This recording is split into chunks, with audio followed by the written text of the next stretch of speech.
અમે આવી જતા આજે ફરવા અહીંયા આખો હતું બાઉન્સ જેવું, એટલે આપણે જે રમતગમતનું હોય છોકરાઓનું એવું, એમાં અંદર જતા રહ્યા. અમે હેરી પોટરની થીમ હતી. પછી અમે અંદર જ્યાં ત્યાં જોયું કે હો અહીંયા તો જોરદાર છે બધું, વાંદરા બાંદરા લગાવ્યા હતા આવા બધા.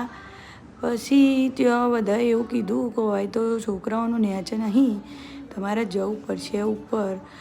તો અહીંયા બધું જોતાં જોતાં અમે ચડ્યા ઉપર. આ જુઓ મેં થોડી ફેશન મારી લીધી હતી અને પછી અમે ચડ્યા ઉપર. આ સીડીઓમાં આવા નંબરો લખેલા હતા. પછી અમે ઉપર ચડ્યા હોય. હા, મારી છોકરીને તો એ માછલીઓ જોઈને એટલી મજા આવી જઈ. હા, જેટલી કલરિંગ માછલીઓ હતી. અને પછી પેલી બુને કીધું, બુન ચપ્પલ બહાર કાઢો. પછી બહાર ચપ્પલ કાઢવા જઈ હું, અને આ માછલીઓ જોઈને તો બહુ મજા આવી જઈ.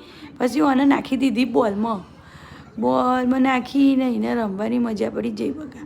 પછી જોયું સેન્ડવિચ ખાવી હતી. બાપા મારી ના ખાવા પણ ખાઈ લીધી સેન્ડવિચ. ખાઈ આ ભાઈનામાં તાકાત આવી જઈ. આ ભાઈએ મારું જોશથી તે જબરી ટિકિટો કાઢી તો મજા આવી જઈ. પછી અમે બેસી જ્યાં માછલી પકડવાનું, એમાં મજા આવી જઈ. બસ આ જો આમાં માછલી પકડવાનું, એમાં પોઈન્ટ મળે. પછી આ હેરી પોટરની થીમ હતી તો આપણે થોડા નાટક ચાળા કરી લીધા.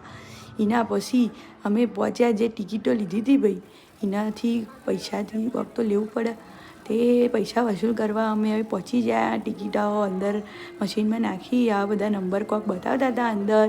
અને પછી અમે બહાર નીકળી, કાઢી મૂક્યા. અમને કે ઉપડો, હવે બહુ ટાઈમ થઈ ગયો. મળીએ આપણે બીજા બ્લોગમાં. Bye bye.